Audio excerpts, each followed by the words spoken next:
The UFC returns to Abu Dhabi this weekend for a fight night. The card is headlined by Cory Sandhagen versus Umar Nurmagomedov in what probably is a fight to decide who will face the winner of Sean O'Malley and Merab Dvalishvili at the Sphere in September. So today, we're going to do a breakdown of this card. We're going to go from the early prelims all the way up to the main event, and we are going to talk about the matchups and the stakes of the fights. So stick around to hear my thoughts on UFC Abu Dhabi, Sandhagen versus Nurmagomedov. I'm Wyatt. This is Fight Society. So we'll start off with the first fight of the night, and well, look who it is.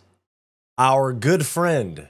If you watch our live streams on this channel, you know that Cedricus Dumas is a very, very close friend of the channel, very big fan of the channel, really a huge fan of every little bit of work that I've done. For those of you that aren't aware, he DM'd me a message of support saying like, hey man, your videos are fire. That one that you made about me was just like so spot on. I really like the way you dove into public information about my arrests. And I just really appreciate you bringing personal, those personal details about my life to light on YouTube. And I said, hey man, no problem. I hope you like the video. I hope your fight against Dennis Tialulin goes well on August 3rd. He said, thanks, man. He said, thanks, man. Keep grinding. I say, you too. Cedricus Dumas and I have a little bit of problems, and he's going up against Dennis Tialulin, who is 10-9. I'm not saying he's not a tough fight. I'm not saying he's not a tough fight out for anybody. But Cedricus Dumas coming in off of his loss to Nursultan Ruzaboyev on the Atlantic City card. All hard feelings aside, Cedricus Dumas did get screwed in that fight. That should have been an eye poke no contest. And so he should be 9-1 with one no contest. But here we are opening the Abu Dhabi card. He's going up against 10-9 Dennis Tialulin. I would just really hate for a good friend of the channel to fly 17 hours or whatever it is to Abu Dhabi, adjust to the time zone, adjust to the difference in food and cultures and social norms. I just really hope our good friend doesn't go through all that to lose to a 10-9 Dennis Tialulin. So best of luck to Cedricus Dumas. It is a good matchup. I'm probably going to lean towards Cedricus Dumas. That's how you guys know I'm objective on this channel. Just because me and him got a little bit of heat doesn't mean I'm going to be like, oh, he sucks, he's going to lose. I hope he doesn't lose. I should DM him a little bit of support, to be honest. I should DM him. I will. Actually, I'm going to DM him right now. So that's the first fight of the night. Next up, we have Rolando Bedoya going up against Jai Herbert. Jai Herbert basically most famously remembered for being viciously KO'd by Ilya Topuria in London. Good lightweight, coming off of a draw, I think, to Ludovic Klein. And he also had a loss to Fares Zayam. And look, he's just one of those guys where like some fights, you're like, wow, he cooked today. And other fights, he gets viciously KO'd or he gets styled on and is just like a walking punching bag or for a big portion of the fight. Rolando Bedoya is 0-2 in the UFC. He lost to Kanong Song and he lost to Chaos Williams. And those were at 170. Now he's at 155. But Herbert's coming off of a draw and a loss. Rolando Bedoya is coming off of 2 losses to start his UFC career, and he's going down in weight. I could see the loser of this fight getting cut. Hate to say that, but I could see, especially Rolando Bedoya, 0-2, if he loses to Jai Herbert, 0-3 in the UFC. And Jai Herbert's not like a great loss. Neither is Kanong Song. Chaos Williams, that's a loss that ages well because he's looking really good now. At the end of the day, Jai Herbert's not a good loss to have on your record. So if he takes an L this weekend, I would not be surprised if he gets released from the UFC. We move up the card to a strawweight fight between Victoria Dudikova and Sam Hughes. Now, Sam Hughes, obviously, you can tell by her record, she's very hit and miss, 8-6. She's 1-1 in her last 2, coming off a loss to Yasmin Haregi. Dudikova, however, is undefeated. And if I remember correctly, I think that this was the girl that said that she had staph on the last Abu Dhabi card. The one that was in October, Islam and Volk. I'm pretty sure. I remember she fought and then went to her post-fight and said that she had staph on her butt and other regions. And then like 3 fights later, Victor Henry got hit with a low blow and he was like writhing in pain from the low blow.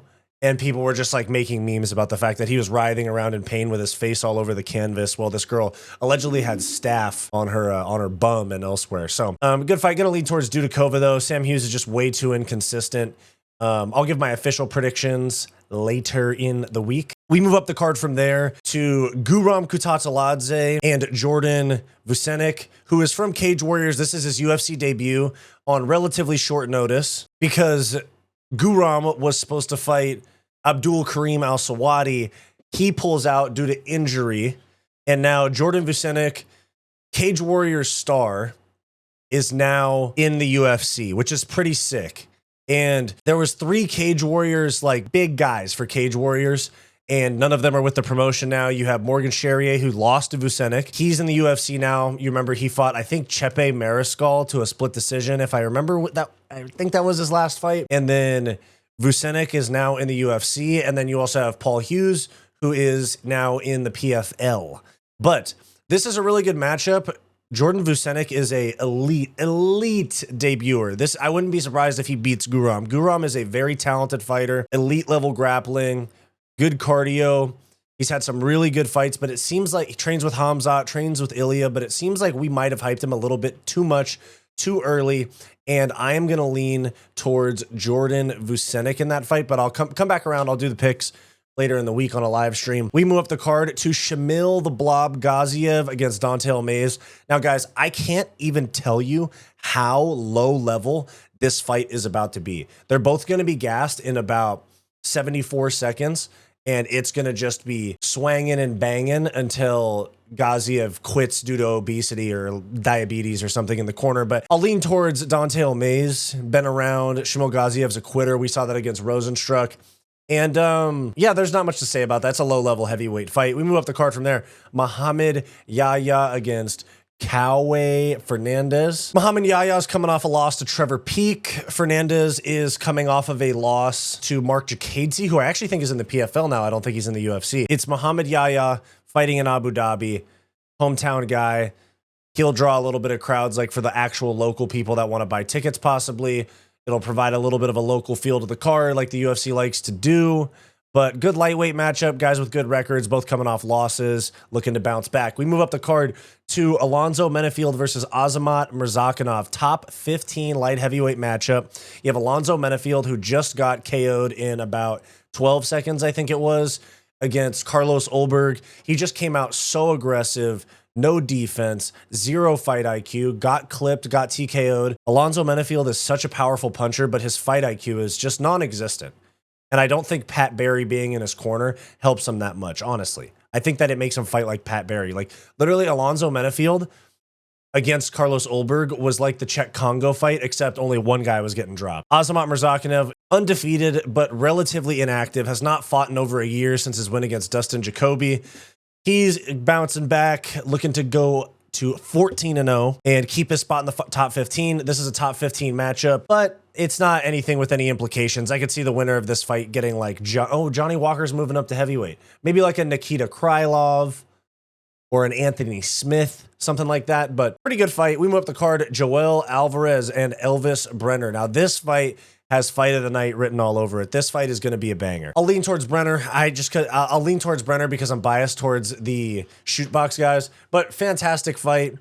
Always brings it, Brenner. Alvarez is coming off of a win over Mark Jakadze, who also fought somebody else earlier on the card. I believe it was Yahya or Fernandez, but no longer with the UFC. Elvis Brenner's coming off of a loss to Mektebek Orobai, who is like the second coming of Jesus in some people's eyes in the lightweight division. And I'm not saying he's good. I'm making a comment of, it's possible, that he's overhyped. Let's see how he does against a top 15 guy. That'll decide it for me for Orobai. But we move up the card to Mackenzie Dern versus Lupi Godinez. I don't know how Lupi Godinez gets to fight up in the rankings after coming off of a loss, but should be. This also has fight of the night potential. Lupita Gomez likes to box, keep it standing. She did handle herself well in the grappling exchanges with Verna Jandiroba. I mean, she made it to a decision and lost.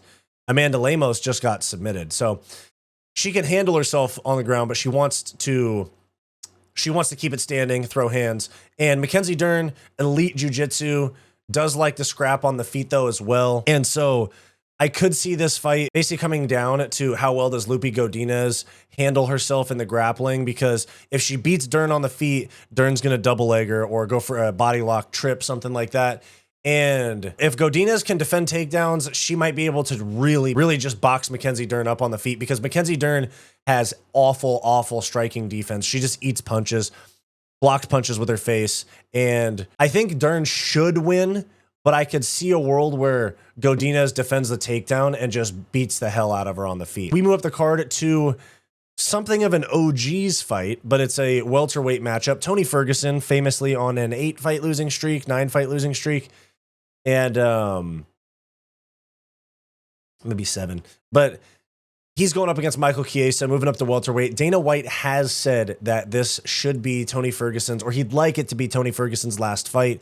But who knows? You know, Tony might be able to get a win against Michael Chiesa, because Michael Chiesa, hear me out, does suck.